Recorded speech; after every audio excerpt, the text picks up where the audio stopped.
Hey, everybody, and welcome for another episode of The Overlay, a poker podcast brought to you by CCG Poker and Paramount Social Club in Houston, Texas. I'm joined today with my hostess with the mostest, Brando. What up? Yo. Do you have like a Back at it. and then I need you to introduce me, and then then you say like, oh, and I'm joined today by, and then you say my name. Can we practice that? Okay, well, I was trying to get Tuesday you. thing. I was trying to get you to tell the story, so I don't have to tell it. So it makes me kind of douchey. Hey, Brando, what do they call on the half of the poker podcast, The Overlay? What do they call on the other host in Texas? Oh! I forgot it. Mm-hmm. Actually, I did. It's Scoops. Scoopalicious? Scoops. Oh, Scoops. Fucking Scoops McGee. Apparently, in Texas, I'm known as Scoops. One of the other players from Paramount that I had met, and blah blah blah blah blah. Long story short, she came up to me. She's like, "Hey, they've been asking about you at Texas Card House again, and when you're going to come back and play." And they're like, "Hey, when is Scoops coming back?" And she was like, "What the fuck you talking about?"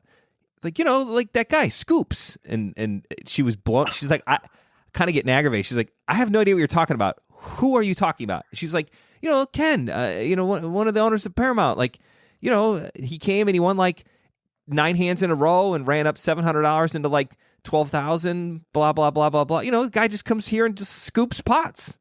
So apparently in Texas, I am now known as just Scoops. It's my alter ego.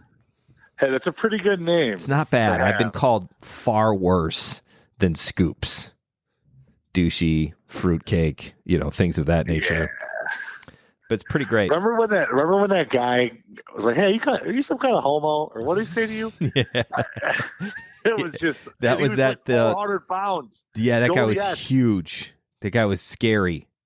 Towering. Like he towered. He big. made me look small. Yeah, and your bigger days. Now he makes you look super tiny. And he was blasted. I mean, that bartender had him. He had to get kicked out, and it was rough. And it wasn't just like a normal Ken. Here, follow me. You're out. Right. That guy wasn't. Going. Yeah. He's like, you make me. He called my bluff. He was like, "Make me. Who's gonna make me?" And I was like, "Scoops is here to make you." And yeah, no. Yeah, that wasn't gonna happen. A taser wouldn't even worked on that guy. Nope. I don't know how we came up with that story. Anyways, hey, what's up, Brando? You just got back from Vegas. The people of the podcast would love to hear how the games were. How'd you do? What you bet on? You were there for March Madness or part of it? Lay it on us, bro. Well, yeah. I mean, we flew in right during the middle of Thursday's games. We went conveniently straight to the sports book. Just enough time for me to see IU lose by 30 and out in the first round. True. And then it was weird. It was like 9 o'clock at night, and our room wasn't ready yet. Really? Yeah. Well, we Weird. upgraded. We upgraded to like a nicer room, and they're like, "Oh, well, sweet, you upgraded, but the room's not actually ready. So see you in an hour." So I was like, "Okay, cool." So we went. We played 1-3 Hold'em at the Venetian. Nice. Which was you were staying at the Venetian? Yep. Nice. Played some 1-3 Hold'em. It was fun. There was one game left to bet. I bet Kansas and the under, and it bricked. Mm-hmm. And I was just instantly down $1,050 to start the trip. Nice. Great way to start a trip. Then I broke even in Hold'em. Your sister ended up getting her, quote, last 150 all in dark because she wanted to gamble. Nice. Gamble. And had fours. Got had ace jack. You remember the jack. She is the brother. She is the sister of Scoops. So so that's maybe the whole family just scoops pots. That's just what we do. So she lost. Then Friday, Saturday, Sunday, Monday, we primarily played at the Wynn. A little bit of Aria action in there because we liked the margaritas from the Mexican place there. Very true. Good. It's not so much about what the poker room has and what the action's like. It's like, what are the amenities? Aria, correct. Great margaritas. Yep. So we had about 16 margaritas that night, and we made the games good. The games were okay overall. I mean, you said overall you were a little disappointed with the action. Yeah, I really didn't. I really feel like now that sports betting's gotten so huge, all the degents are like actually in the sports. Yeah. book. you don't get as much like spillover into the poker rooms. Now the poker rooms, I mean, they were fine. There was like touristy. You don't get the touristy players that don't know how to Yeah. play, and they do the standard like, I see your $50 bet and I raise you $100. They're just like, okay, you can't do that. That's the guy you're looking for, and those guys kind of don't come anymore. Like 6 guys that were coming down to have a bunch of drinks. Like I just didn't see that. It was a lot of regulars. It was the same people every day. It was like people were hoping that I was more of the attraction, the guy that flew in that was looking to give action. And it was like, well, this kind of sucks. Yeah. I did win 4 of the 5 days, and the loser day happened to be the margarita day. Shocking. Of course. And that day I did run my 500 into 2,800 and then lost it all. But I was bragging to your sister. I'm like, this is easy. I can even win while I'm getting wasted. 2 hours later, chips, please. Yes, 500 checks. More. But overall it was fun. I mean, the city was. I mean, obviously it was buzzing. I mean, you couldn't. There was nowhere you couldn't even eat at the Caesar's buffet without a reservation. Really? So March Madness is like a huge time for people to go to Vegas and bet on sports. But now maybe I would have thought maybe that would have been down this year, being that like everybody could just basically bet on their phone now. But you're saying no, it's still pretty big, huh? I mean, yeah, it was really, really big. I mean, every hotel was sold out all weekend. Wow. And then we entertained the idea of staying an extra day. And that Tuesday night at at Venetian was $1,400 for the next day. Woo. On a random Tuesday. Woo. I was like, all right, guess we're going home. Woo. Yep. But I mean, overall, super fun. Always fun in Vegas. The games itself were a little underwhelming. I mean, I played like mediocre. One. Like your sister played as much as me, and she maybe played 1 2K pot. Wow. And this is with Did you play mostly Hold'em? Was it mostly PLO? No, all PLO. Oh, all PLO. I mean, I figured. I just want the players outside. Yeah, all to know. PLO, and it was 1,000 max buy-in at the win, and like we never played a 2K pot. Wow. Which is like 1 buy-in. It's pretty nitty. Yeah, it was. It was that. So overall, I mean, how did you do? Even the double board between your sports betting, your margarita expenses, and poker winnings or losings? The trip was positive, negative. Where were you? Actually negative for the first time in like our first one in 5 years. I basically broke even in poker. Your sister lost. We both lost in sports betting. We got lucky the second day. I hit a parlay for like 4K. Nice. And that was all gone by the next afternoon. Of course. Then we were chasing our losses by the night games.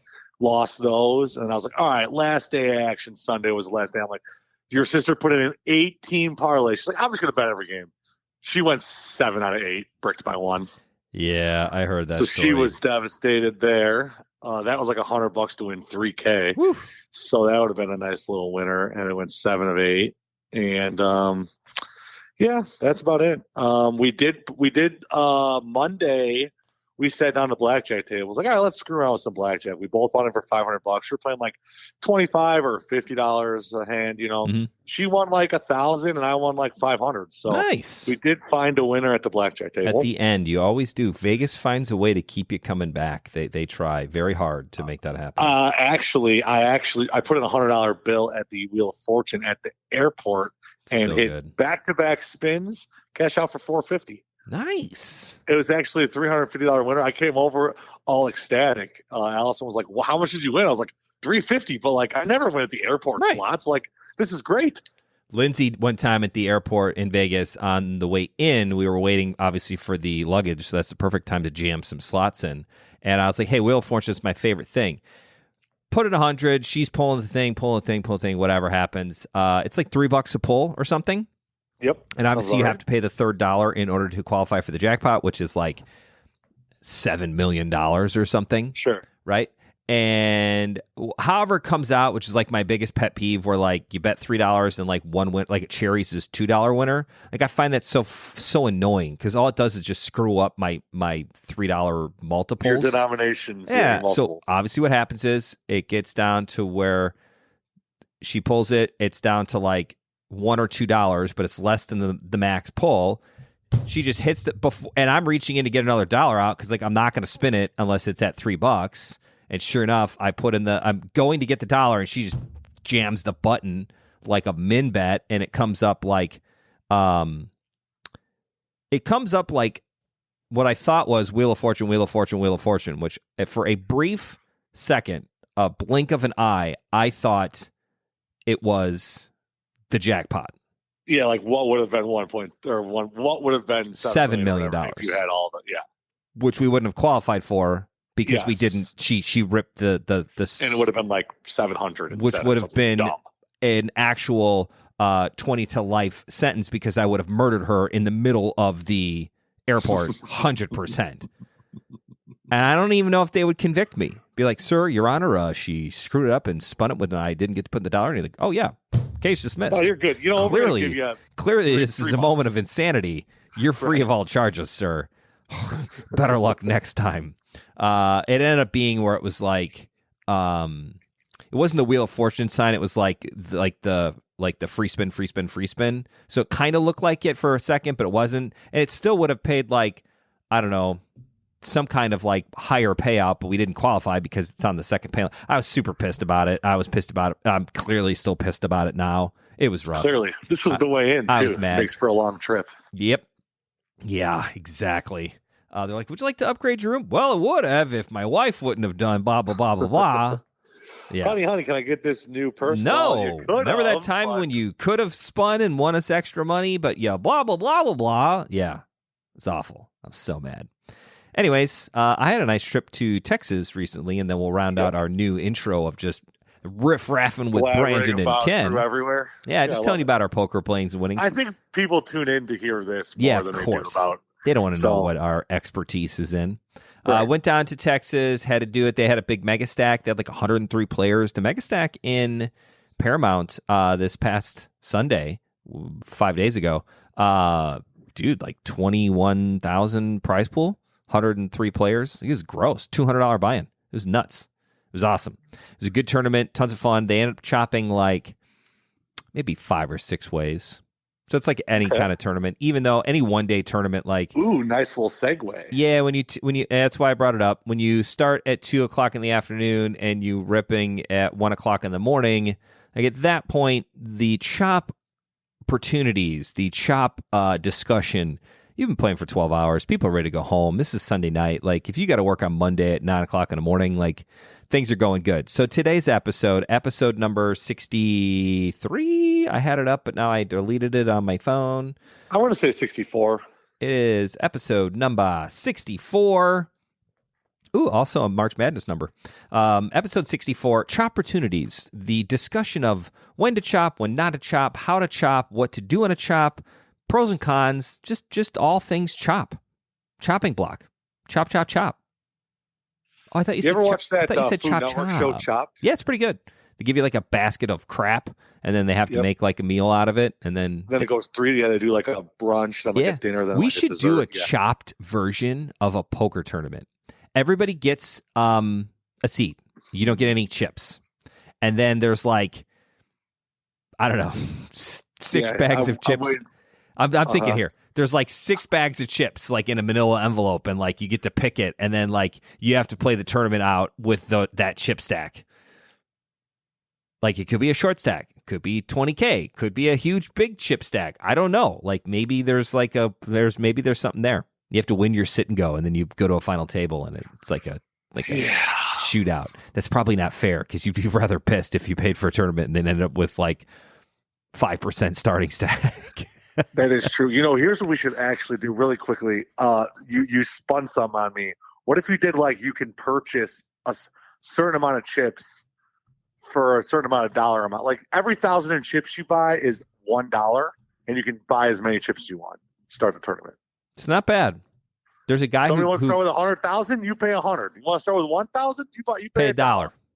Oh man, whatever you want to start with. That's kind of interesting.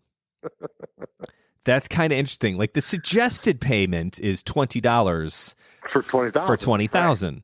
However, you want to go up, you can go up. Max buy-in is like min 20, max 500. It's like a massive. They'll just make the prize pool out whatever's in there. That's kind of neat. But anyways, you heard it here first. This is how we come up with tournaments. This is exactly how things happen. Except for we're doing it on the air this time, but this is literally how it's done. So chops, when to chop, when not to chop.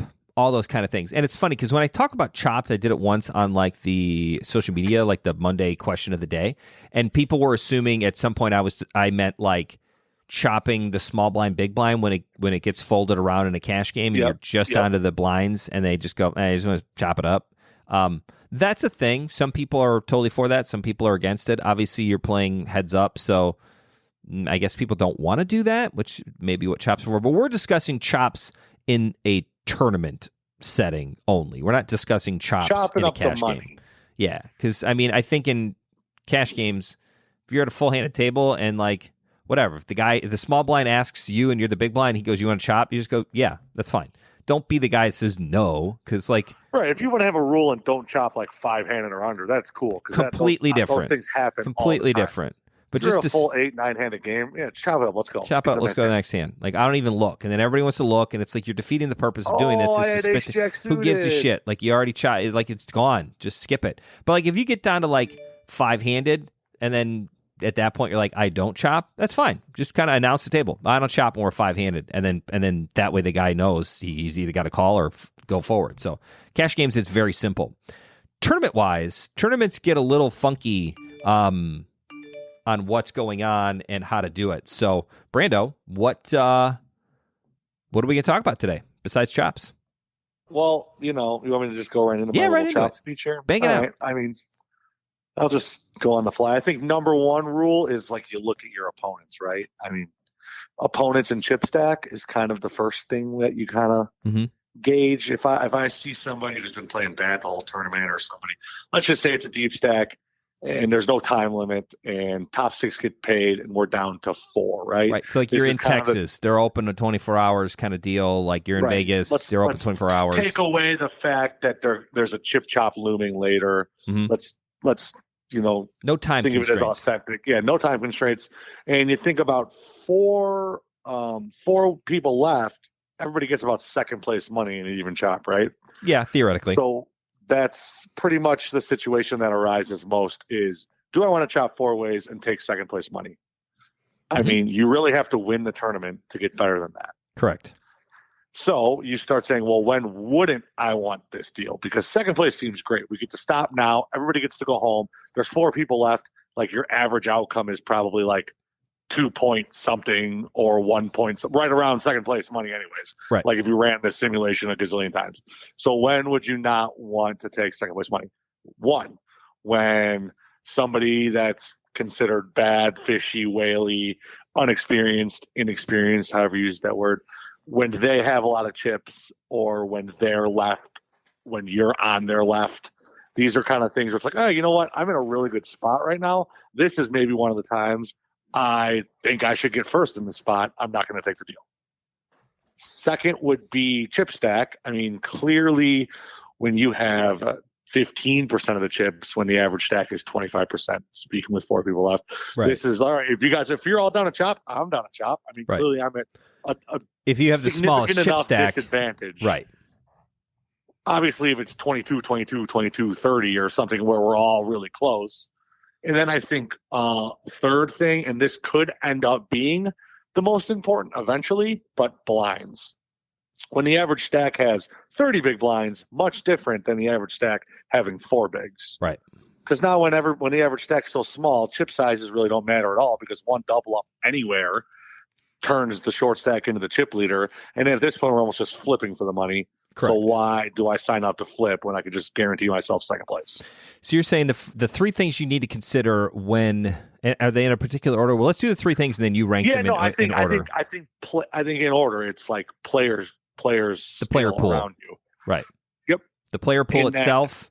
Number 2 is your chip stack in relation to everyone else's.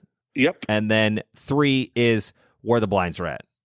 And then, like I said, the blinds can eventually take over, where blinds can scoot all the way to 1 if we get far enough along in the tournament. For sure. I mean, it's obviously more relevant. You're playing a tournament that's got 20-minute levels. Like, that needs to be a more deciding factor. You're playing a WSOP event that has 1 to 2 hour blind levels. Obviously, or in it's CCG a factor. Terms, the early bird, when the blinds just start doubling at the end, and everybody only starts with 5,000. Well, it gets really out of hand really quick in 12, 24, 36 minutes, which is only a half an hour. It's not that many hands. The blinds have now tripled from where they were, Right. as opposed to a deep stack with the half-hour levels and antes and all that kind of other good stuff that, keeps it tame a little bit longer. So those are my three things. I like it. When you do a chop, because you and I are not chop proponents. I'm not a chopper. I don't chop. And I don't say that as in like I won't chop. You will never, ever, ever in the history of the scoop, me being Scoops, I'm just going to refer to myself as that from now on. I have never once in my life been in a tournament and tried to initiate the conversation. Yeah, I'm not the initiator of a chop. You will never hear me initiate chops.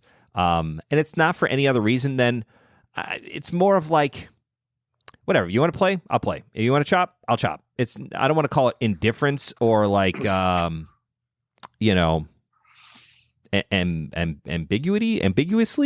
I don't know. More of the idea of like, whatever you guys want to do. Like, I'm down. I'm down to play. I'm down to chop. I'm down to whatever. Obviously, I want to make sure the chop is fair and equitable. Which I think you just talked about the three most important things. Really, the players are out at that point. If you've decided to chop, you're just really talking about your chip stack sizes. And a lot of times, I don't like feeling squeezed too, which I know you're going to get into. Like, let's do a scenario. You talked about 4 players left. Let's say there's 4 players left. One player, the chip leader, has 50% of the chips in play. Then the other 3 players make up the difference, which would be what? 22, 20, what's 50 divided by 3? Math. Yeah. 18. 16.166. Right. 16.66. So that's a pretty big skewed number, right? Right. Well, let's make it easier for players so that there are 4 different chip stacks, a little bit easier math and not even Steven. Number 1 player's got 50% chips in play. Number 2 player has 25% chips in play. Number 3 player has 15%, and the bottom stack has 10%. So really the discrepancy between first place chip stacks and fourth place chip stacks, you're talking about 50% versus 10%. He's got him 5 to 1. Yep. 5 to 1 is tough. So the chop discussion on the 10% guy is much lower, and he's all for a chop versus the 50% chip stack person who's going, well, hey, I got half of the chips in play. I got everybody dominated here. That's where the chops start to come, because everybody thinks chop. You think, okay, you just split it evenly 4 ways. You talked about it. All right, there's 4 of us. Let's split it 4 ways. Everybody's getting close to second place money. Bing, bang, boom. I'm great. Let's just move on and go. It's an even chop, right? Those are pretty easy to get done. The problem is when you got a guy or girl who's at 50% chip stack versus the 10% chip stack, and they're arguing amongst themselves like, what's a fair and equitable distribution of funds here to make everybody happy? And that's where the chops get weird, right? It is. And I always feel like in those spots, it's kind of a nice segue. I feel like the shorties always just give up so much equity to take a little bit more. Right. They always give first place so much. It's like, just because he has 50% of the chips does not give him like that much power over you guys. Like, I understand it's 5 to 1, but like, if the 10% guy doubles up off of the 50% guy, well, now it's 2 to 1 over. Right, and it's one hand. Well, let's even go with the last place guy. Let's say, you know what, screw it. If you can't come up with anything, I don't care for it. Shorty goes all in. He now go with the big stack. Now the big stack loses. They're down to 40. And 40 and 20. Now you're at 40, 20, 15, 40, 25, 20, 15. Like, it's so much different now. You've just shifted 10% of the chips over to the short stack. Well, now the thought of an even chop 4 ways gets much better because the chip discrepancy is not very big, right? So my feeling is always for the short knockers, I'm like, figure out how much of the prize pool are they giving you to just walk away now, because you're going to get 4th place anyways. Like, whatever. Like, what extra are you going to give me to stop the tournament right now? And you got to make sure it's worth your time and effort. Like, I would never do it for anything less than 3rd place money. Yeah, I mean, it's tough. The people are just like, oh, we'll take off. We'll give first place minus $200, and we'll even that up amongst us. It's like, don't just give up because the guys got chips because you want to squeeze out a little bit of extra money, because like you shouldn't want the chip leader to be declining your options first. And it's like, okay, fine, let's go. That's Right. where I think ICM comes into play. ICM's a dangerous thing because I feel like people feel like it's the solution. I prefer that when we do chops, I never look at the ICM. I don't care what the ICM is. ICM is just a poker calculator. It doesn't actually mean anything. I mean, it does and it doesn't, and it's a good scientific way to kind of judge the value of chips. But I value my chips a lot differently than somebody else would value their chips. And that kind of goes back to when you talked about when you even start thinking about a chop, the first thing you look at is what, Brandon? The other players, right? Yeah, the other players, right. I mean, I value my chips much differently than anybody else. That's why the ICM is just it's a blank mathematical equation. It doesn't take into account that the fish has half the chips, right, and the guy with 4 WSOP bracelets has last and plays 12 big blinds perfectly. Correct. You know, they don't. ICM does not take that into account. 100%. You give me all the chips. Careful. Yeah, sorry. Go ahead.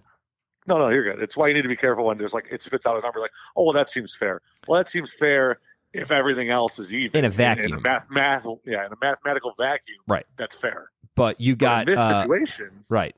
Maybe not so much. Yeah, I mean, again, you made it perfect. You got a guy with 12 WSOP bracelets and rings versus you take White Sox Brian, who's got a very accomplished career.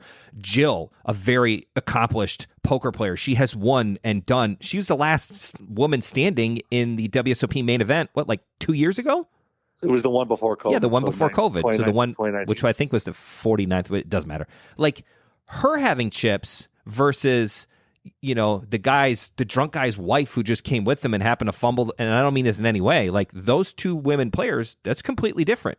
You get me versus WSB. He's a tournament player. I'm a cash game player, and I'm not even a very good cash game player, but I'm not a great tournament player, especially Hold'em. Like I don't have one single cash in a no limit tournament. Not one. That I can not on Hendon Mom. I don't have any.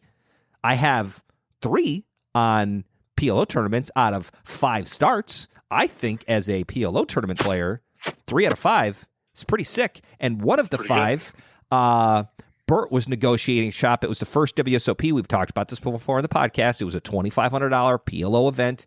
There were 5 of us left, and top 4 got paid out. I was literally the bubble. So literally out of 5 PLO tournaments, I've cashed in 3 and final 5'd 4 out of 5. Like that's and you could have chopped that HPT with you, your sister, and that. And I would not do it because I was like, you could stick your ICM chop up your rear end.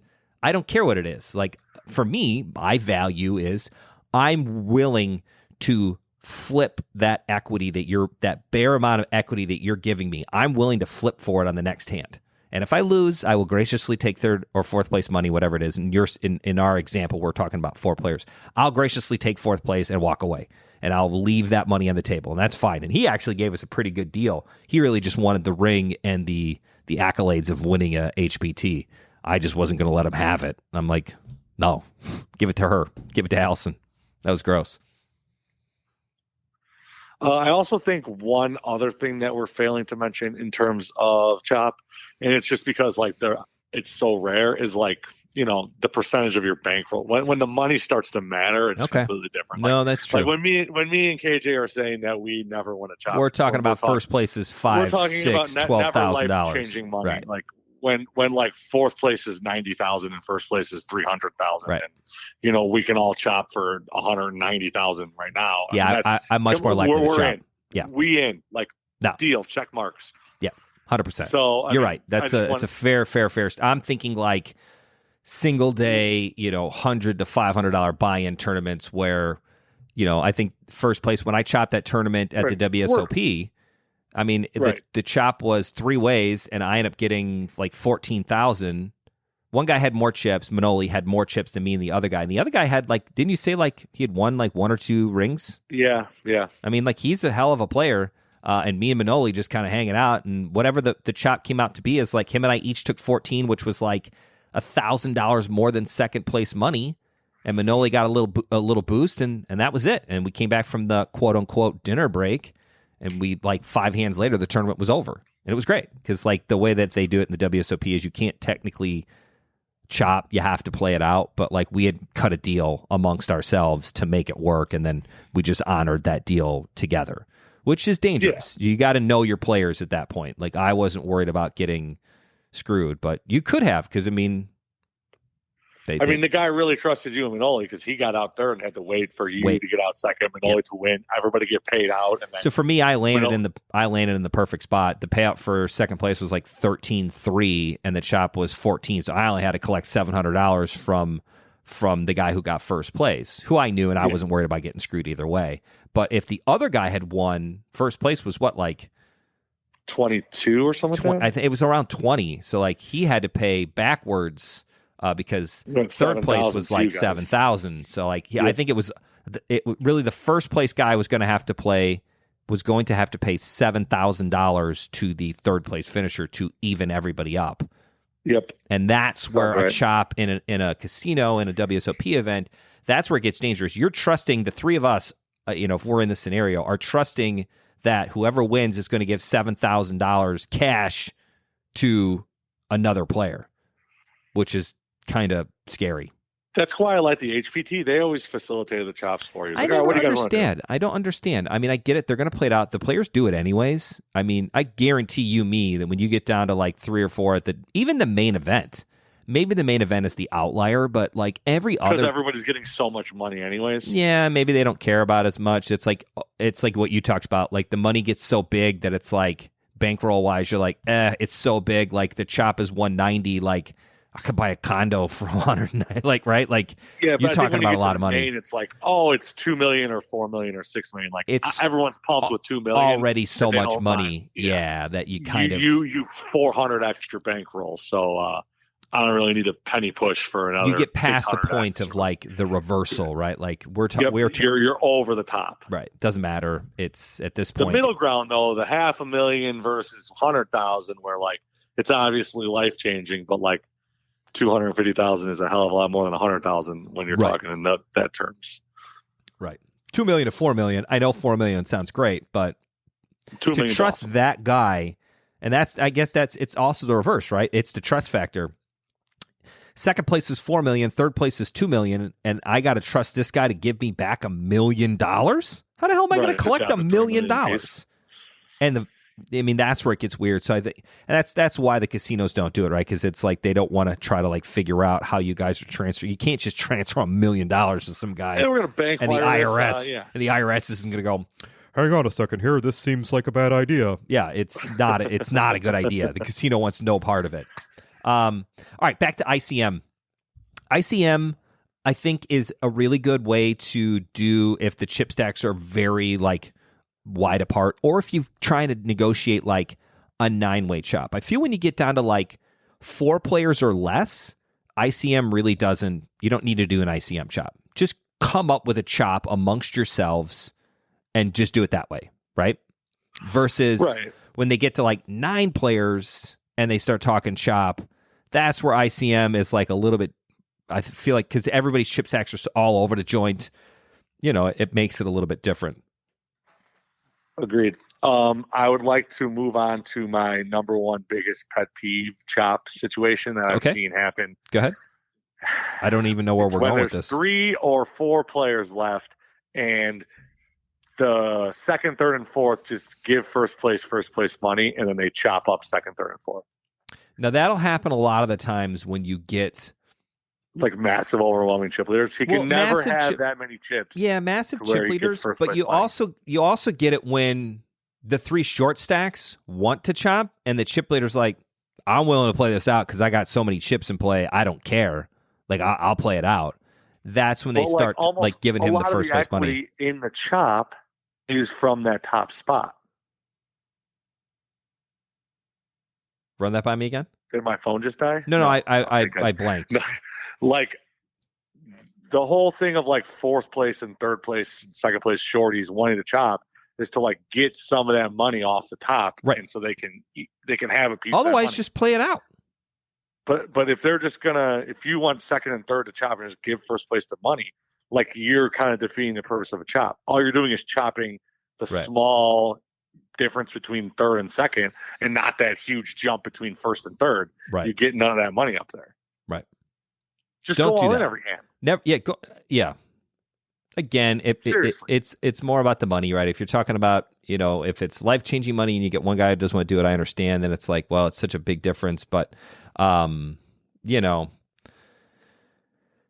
I never like giving somebody first place money where like you have to go to work or something and it doesn't matter because it's $80. You just like, True. Screw it, give it to them, I'm done. But like anything, but that like, brings into questions, why are you playing a tournament that you can't play because you have to go to work? That was stupid. That's a bad choice in tournaments. I don't ever want to hear the excuse, I have to go. Structures. I didn't realize it was going to take I don't care. long. I don't care. I don't care. Why'd you play a tournament if you couldn't play? It doesn't make any sense. Yep. Sorry, I don't feel bad for players that go, oh, I can't do this because of that. And it's just like, well, no. You should have planned better. All right, so Chops, for you and I, your idea on Chops are thumbs up, thumbs down. Or it really depends on the situation. I'm in for Chops. Yeah. I'm basically in for Chops unless like there's specific situations that like you don't. I'm almost always in unless it's a no. It's kind of like running it once or running it twice. It's like I'm always down for twice unless it's a $15K pot and I want to run it twice. Right. Or it's like $100 pot. I don't give a shit. Just run it once. Right. Like basically though, my overall rule is I'm always in, which is kind of the same thing for you. We're always in. I'm always in. As long as it's fair, as long as it's even, and as it's long as quick. For me, as long as it's quick. I hate the and arguing. I'm not getting nickel and dimed. I don't want to get nickel I don't want and the dimed arguing, which is the same thing you're talking about. It's the arguing. Like, hey, guys, like, let's just make this happen or let's get back to playing. Like, I don't want to argue for 20 minutes about a chop. Like, we could have just been playing. Like, because remember when you're HPT, it was all about A, he wanted the ring, and B, he wanted the ring but didn't want to pay the taxes. Right. So it was like, and then you're like, well, you got to give us one of the two. Like, if you don't want to pay the taxes, then we'll play for the ring. If you want the ring, that's fine, but you're going to get over that threshold. Right. Like, let's just go. And then because for us, it was right at like first place was over the $5,000 mark, which is what the IRS wants you to submit a form for. If it's under 5,000, they don't in a poker tournament. And it was like the straight even chop was like 4,700 a person, and otherwise, only first place was going to have to file the documentation. So I was just like, that's fine, but like you can't have the ring and not. Like, I was just like, this is stupid. Let's just go. He wanted more money than the even chop to cover the taxes. Right. It's like, dude, you're already getting the ring. No. You're already going to win. You're going to, and you have write-offs anyways. Right. Because I know he's a professional poker player. I don't want to hear this. Don't give me that line. You were like, shit. I have write-offs too. We all have write-offs. We all break tournaments all the time. And again, then we argued over this is a $200 tournament. I'm not talking about WSOP $10,000 tournament. I can't write that off. I'm going to pay that 100%. But like, we're talking about nothing. Like, come on. That's not a deciding factor here. Like, you want to win. I want you to not win. My shop is that I really don't want you to win. And then he busted. And then we flipped for it and I lost. And I graciously left. But you were fine with that. Yep. I was willing to flip for it, and that was perfectly fine. Actually, to tell you the truth, I flipped for it in the other time when the guy was arguing against me being the shorty, and he was like the chip leader, and he's like, I got you 3-1. And I was like, okay, then let's get it all in the next hand. It was him and I going to be small blind, big blind next hand. I was like, let's get it all in and see what happens. If I win, we chop it evenly 5 ways. And it was like 25,000 a man because we were also chopping the last out, and we were all still in. Like every tournament CCG, all of the whole final tables in the last outs. The last outs don't really start until the final table, which I never understand why they're asking how many players in the last out when there's 3 tables left, right? Yeah, it's tough, especially what are you going to do? Chop it 12 ways? Yeah, it's one thing if there's like 4 people in the 200 or fine, something. But if there's that. 4 people in the 200, you shouldn't need to ask the person organizing. I try to combine orchestrating and organizing. Those both work. Orchestrating the last out. If you know that there's only 4 people in the big last out, because that happens all the time when you do like a 1K last out and there's like 4 players and you knew Todd busted and WSB is down to nothing. Like, if you know where they are, like, you should know those players. Like, I never understood that in last outs. I find it, again, it's like chops I'm perfectly fine with. You will always get a yes out of me as long as it's like pretty even. But I don't want to argue about it. Like, I'm not arguing over an $80 difference. Like, just chop it or don't. Like, let's just move on. Yep. I feel like if you can get a chop done quickly, it goes much better. The problem is when 2 players or 3 players are arguing about like, well, I should get this, you should get that. I want to chop the points up. I want to get first place money, but I don't want to pay the taxes. I want to do this. Like, then it ain't happening. Let's just go. Like, move That's on. when I was down to chop with whatever they came up with. I'm like, no, let's go. Forget it. Come on. Right. Like, you got to be able to move on. The stale argument of please, please, please chop. If you're at please, please, please chop, then make the accommodations. Like in the negotiation, like go from here. Let's also talk about the unwritten rule of chopping. Never make the first offer. It's the rule of any negotiation. Do not make the first offer. Never. I mean, yeah, it's a pretty good rule. Don't make the first offer. So that's my number one rule for chopping tournaments. Do not make the first offer. Let somebody fire at you, because it was funny. I was in Paramount, and this guy, Ivan, he's awesome, plays all the time, like basically lives there. He's like, yeah, I've had my mail forward here now because I'm here all the time, which is really funny. Hilarious. And he's kind of like a Pat player, like Pat the Knit. They don't call him Ivan the Knit, but like he's kind of a knit. Like when he raises and he 3-bets into like a 7-way pot, like you know damn well he flopped the nuts. Like you just know it. That's just how he is. If he made a move, like it was at the right time. Like he's just a kind of he's a good player. He's tight.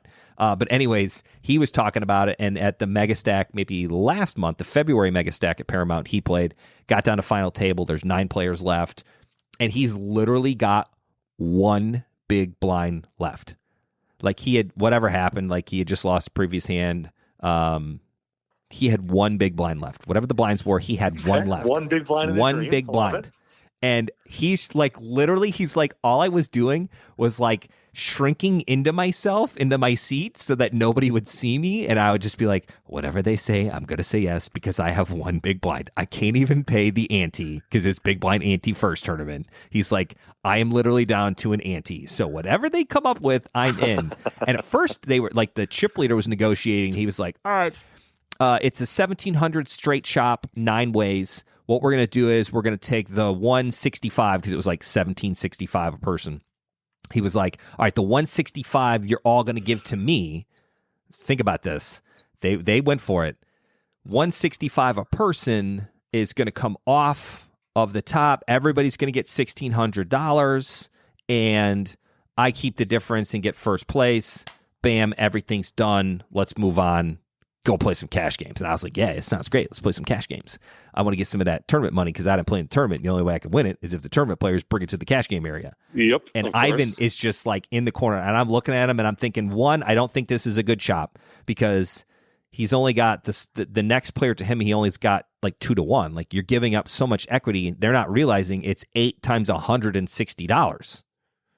8 times. That's 800, 1200, 1280. Like, yeah, $1,300 that he's getting extra. I'm just like, I know when you think about it by yourself, it's 1, I'm only giving up as a player 165 and I'm still getting 1,600, which is great considering we're at 9 players and the blinds are getting big. So like that blind factor's coming in.